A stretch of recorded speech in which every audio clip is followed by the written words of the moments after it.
Kenya wengine wanajinyonga, hamjasikia msanii amejinyonga. Lakini watu wa comedy wanajinyonga wengi, maakta wanajinyonga. Hatuoni kama Erick Omondi anaenda kuwasaidia. Erick Omondi anataka kusaidia wale watu ambao wanamshinda.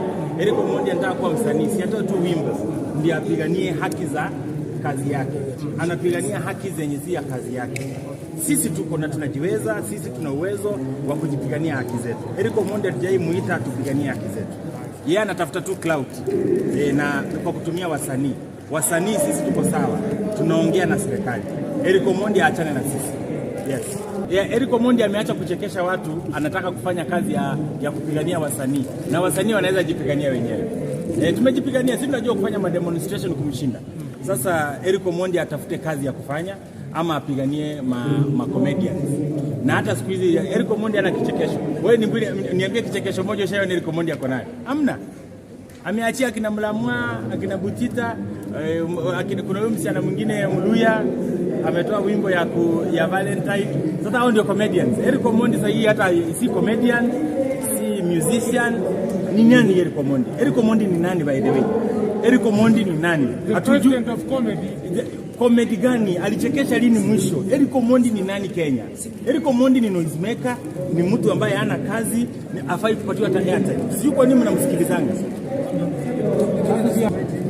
Erick Omondi mwenyewe alitoka kawaambia, aliwadanganya wa Kenya kwamba kuna nyumba Karen, alikuwa ameweka ya Airbnb. Akafikiri Ringtone wanatoshana. Mpaka akakuja kuconfirm pia mimi niko na Airbnb, akapata misizi ni kujenga, tunajenga na manyumba zingine mingi. So Erick Omondi hatuko level moja. Erick Omondi ni mtu ambaye naweza sema alipoteza vision, hana maono. Mimi niko na maono. Wasanii unaona kama size 8 ni mkubwa sana kwa Erick Omondi, ndio tumekuja kumsupport. Sasa Erick Omondi msimpatiange hata, unamjenga. Erick Omondi acha baki mahali hapo. Unajua Erick Omondi yako popular Tanzania. Erick Omondi hayuko popular Kenya. Kwa Tanzania tuko sababu hata ukiangalia nyimbo na post, nimeona jana amenitag eti anaenda Sudan. Ile wimbo anacheza si ya Mkenya. Na amekuwa Kenya akifanya maandamano ya Wakenya. Sijui kama tunaonaje. Yaani unapost nyimbo kwa video zako za watu wa nje na unapigania Wakenya. Yaani inakuwa ni standard mara mbili.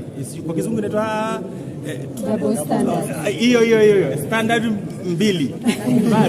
Hiyo standard mara mbili. Juzi ulikuwa unasema ati umeishiwa. Ni kweli umeishiwa ama ulikuwa unataka ka crowd fulani hivi? Mimi nilisema wapi nimeishiwa? Kwa video. Nilikuwa nimeishiwa lakini sasa hivi niko sawa. Nilikuwa juzi kweli nilikuwa nimeishiwa, hata sikuwa na fare. Lakini gari zilikuwa parking. Okay, nini ilifanyika ndio kama ufanye hiyo kipindi? Hiyo?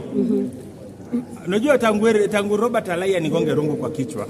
Wakati mwingine nasahau, wakati mwingine naruka kichwa. Sasa siku hiyo sijui kama sikumbuki kama nilisema mimi sikusema. Lakini sidhani kama mimi nilisema nimesota. Because mimi sijasota. Mimi niko sawa. Nimekuja na gari kali hapo nje, nimebarikiwa, niko sawa. Mimi wacha niseme Robert Alaya alinipiga rungu ikanifanya kichwa yangu si nzuri wakati mwingine. So hiyo siku ni kama sikuwa vizuri.